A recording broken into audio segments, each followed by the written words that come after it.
बिस्मिल्लाहिर्रहमानिर्रहीम। क्लास 10 अस्सलाम वालेकुम। आज हमने यूनिट नंबर 6 की मिसकलीनियस एक्सरसाइज डिस्कस कर रही है। यूनिट हमारा मुकम्मल हो चुका है। आज इसके एमसीक्यू और ये जो है शॉर्ट क्वेश्चंस इसके हैं क्वेश्चन नंबर 2 में, वो डिस्कस करेंगे और साथ समरी में 2-3 डेफिनेशन है जो कि पीछे प्रॉपर तरीके से नहीं है। ठीक है, यहाँ से मैं मार्क करा देता हूँ, आप इसको यहाँ से करेंगे। ठीक है, तो ये मैं एमसीक्यू थोड़े से डिस्कस करता हूँ, जहाँ ज़रूरत पड़ी एक्सप्लेन करेंगे। वैसे तो आसान से हैं, अगर आपने सारी थ्योरी पढ़ी है, सारे गो थ्रू हुए हैं चैप्टर से अच्छी तरह से, तो फिर ये मुश्किल नहीं है।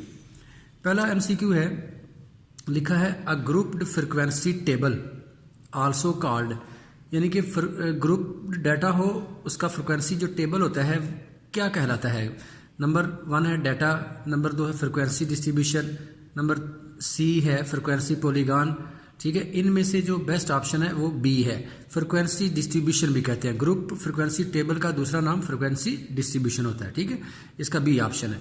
इसी तरह से इसका सेकंड एमसीक्यू है, अ histogram is set of adjacent rectangles. जब डेफिनेशन बताई थी ना, उसमें लिखा हुआ है प्रॉपर, ये डेफिनेशन भी है हिस्टोग्राम की। A histogram is a set of adjacent rectangle, B वाला ऑप्शन ठीक है। उसके बाद थर्ड वाला एमसीक्यू है, a frequency polygon is many sided closed figure. ठीक है ना, फ्रिक्वेंसी पॉलीगॉन की डेफिनेशन ही यही है कि a frequency polygon is a many sided closed figure.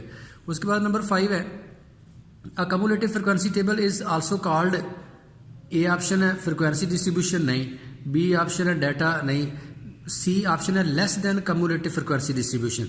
ठीक है, ये सी वाला ऑप्शन इसका दुरुस्त है, और कम्युलेटिव फ्रिक्वेंसी की ये डेफिनेशन भी बन जाती है। पूरी लाइन मुकम्मल करो, a cumulative frequency table is called less than cumulative frequency distribution.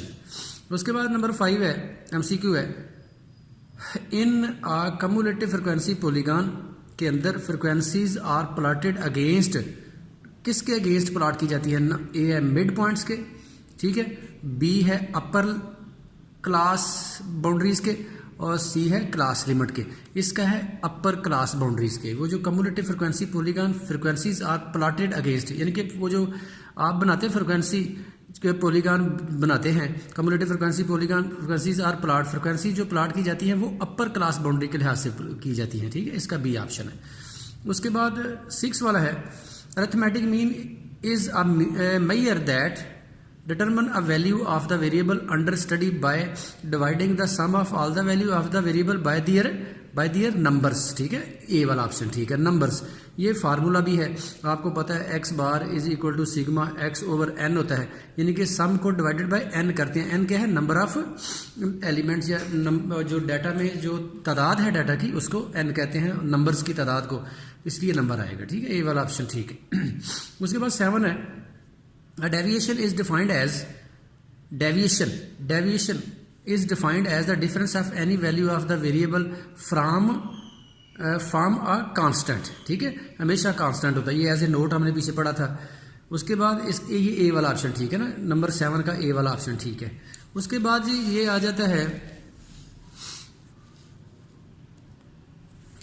8 वाले में लिखा है, अ data in the form of frequency distribution. कोई भी डाटा जो फ्रिक्वेंसी डिस्ट्रीब्यूशन की शक्ल में लिखा होता है इज कॉल्ड, उसको क्या कहते हैं, ग्रुप डाटा कहते हैं, अनग्रुप डाटा कहते हैं कि हिस्टोग्राम। ए वाला ऑप्शन ठीक है, ग्रुप डाटा कहते हैं। ठीक है, उसके बाद 9 वाला है, mean of a variable with similar observation से कांस्टेंट के इज नेगेटिव होता है, के इटसेल्फ होता है कि जीरो होता है, के इटसेल्फ होता है। ये भी हमने पीछे नोट में पढ़ा था, जो प्रॉपर्टीज थी ना मीन की प्रॉपर्टीज, उसमें ये लिखा हुआ था। ठीक है, पीछे आप देखेंगे ना, डिस्कस करेंगे, दोबारा से रिवाइज करेंगे तो उसमें ये लिखा हुआ है। उसके बाद नंबर 10 है, mean is affected by change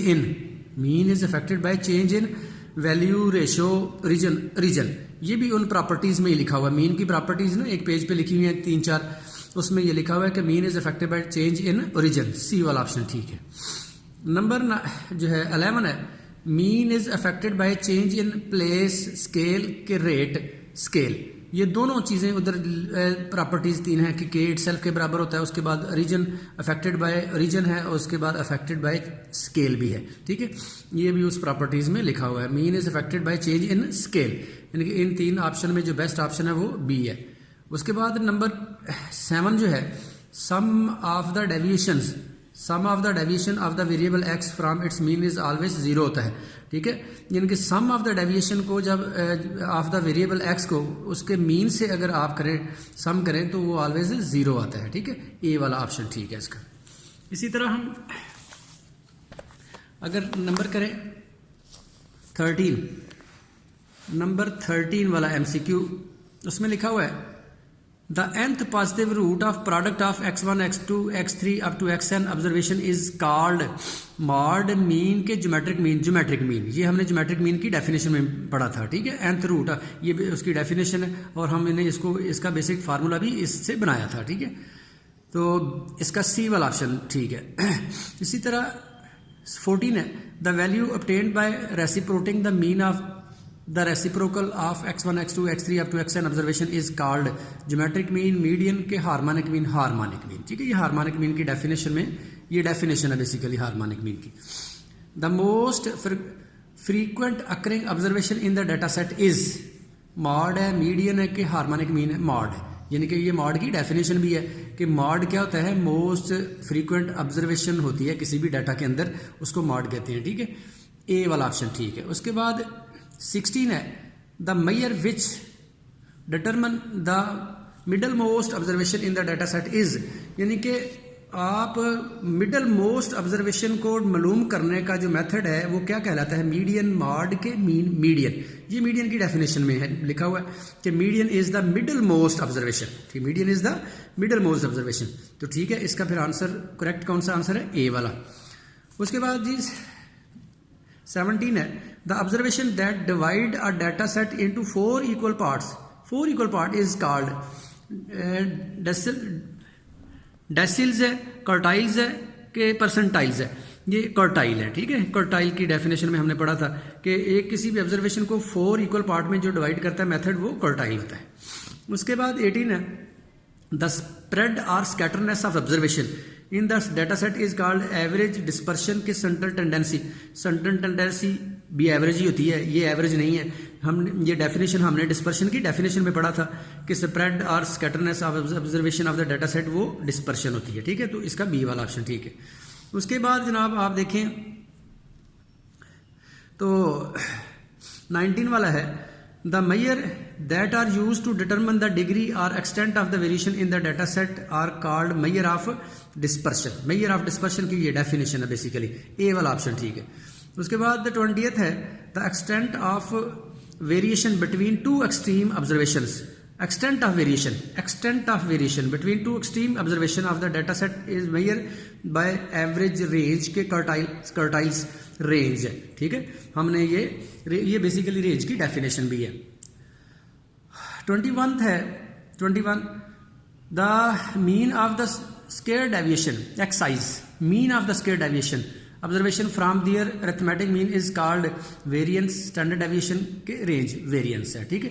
इस अगर स्क्वायर रूट कहा जाता तो फिर ये स्टैंडर्ड डेविएशन था, अब डायरेक्ट कहा है उसने कि mean of the square deviation, तो ये वेरिएंस है। उसके बाद जी 22nd the positive square root of mean of square deviation, positive square root, देखो ना स्क्वायर रूट का लफ्ज आ गया, तो अब ये क्या होगा, स्टैंडर्ड डेविएशन, ठीक है। डायरेक्ट इतना पता होना चाहिए। डेफिनेशन अगर आपने याद की है तो फिर इसमें कोई प्रॉब्लम नहीं है। अगर आपने डेफिनेशन याद की है तो कोई प्रॉब्लम नहीं है। देखो मैं ऊपर कह रहा था कि mean of the square deviation तो वो वेरिएंस है, अगर पॉजिटिव स्क्वायर रूट का लफ्ज आ जाता है, स्क्वायर रूट ले ले तो वो स्टैंडर्ड डेविएशन हो जाता है, ठीक है। That's all about MCQs of unit number 6। बड़े इंपॉर्टेंट एमसीक्यूज हैं। मैंने आपसे क्लास में भी ये बात शेयर की थी कि स्मार्ट सिलेबस में जो भी लिखा हुआ है कि ये एमसीक्यू करने हैं, आपने उसको फॉलो नहीं करना। आपने हर यूनिट के जो बैक पे एमसीक्यू हैं वो सारे जो है ना वो याद करने हैं, ठीक है, अच्छी तरह से। अगर आप 75 पूरे मार्क्स लेना चाहते हैं सब्जेक्टिव में, अक्सर बच्चों के जो है ना, मैंने अभी भी पेपर जो चेक किए उसमें देखा है सब्जेक्टिव में अक्सर बच्चों के नंबर पूरे होते हैं। सिर्फ जो अच्छे बच्चों में मार पड़ती है, जो 75 आउट ऑफ 75 नहीं आते, वो एमसीक्यू की वजह से नहीं आते। इसलिए एमसीक्यू को वैल्यू दिया करो। क्वेश्चन नंबर 2 जो है, क्वेश्चन नंबर जो 2 है वो right short answer of the following है। इसमें कोई भी हल करने वाला नहीं है, ये सारी की सारी डेफिनेशन है, ये आपने लर्न करनी है। पहला है डिफाइन क्लास लिमिट, दूसरा है define class mark, what is cumulative frequency, define frequency distribution, what is histogram, ये इसी तरह से ये सारी अगले पेज पर भी ये दी हुई हैं। ये सारी की सारी डेफिनेशन आपने करनी है। ये चंद डेफिनेशन है समरी में जो पीछे बुक में प्रॉपर तरीके से एक्सप्लेन नहीं हुई, मैं आपको बता देता हूँ, वो आपने करनी है। इसके बाद ये दूसरा जो स्टार है ना, यहाँ पे लिखा है the minimum and maximum values defined for the class और group is called class limit. ये क्लास लिमिट की डेफिनेशन है, प्रॉपर तरीके से लिखी है। क्लास लिमिट की डेफिनेशन यहाँ से करेंगे वो ज़्यादा बेहतर है। उसके बाद ये लिखा है the total of frequency up to upper class limit are boundary is called cumulative frequency. ये भी प्रॉपर तरीके से डेफिनेशन कम्युलेटिव फ्रिक्वेंसी की लिखी है, यहाँ से याद करेंगे ज़्यादा बेहतर है। 1, 2 और तीसरी ये है कि a frequency distribution is a tabular arrangement classifying data into different groups. ये फ्रिक्वेंसी डिस्ट्रीब्यूशन की डेफिनेशन है, ये भी आप यहाँ से देख करेंगे तो प्रॉपर लिखी हुई है इन शॉर्ट फॉर्म और प्रॉपर तरीके से लिखी है। यहाँ से ये 3 डेफिनेशन आपने करनी है, बाकी नीचे वाली की जरूरत नहीं है, ये पीछे बिल्कुल एज इट इज़ है। तो पीछे वाली सारी डेफिनेशन करनी है, ये वाली करनी है, तो आपका ये यूनिट कंप्लीट हो जाता है। ठीक है, तो स्टूडेंट्स आज आपने यही करना है, MCQ याद कर रहे हैं और ये क्वेश्चन नंबर 2 डेफिनेशन है, ये याद करनी है, तो आपका यूनिट जो है ना वो कंप्लीट हो जाता है। ठीक है, नेक्स्ट इंशाल्लाह हम नेक्स्ट लेक्चर में यूनिट नंबर 7 स्टार्ट करेंगे। Thank you very much.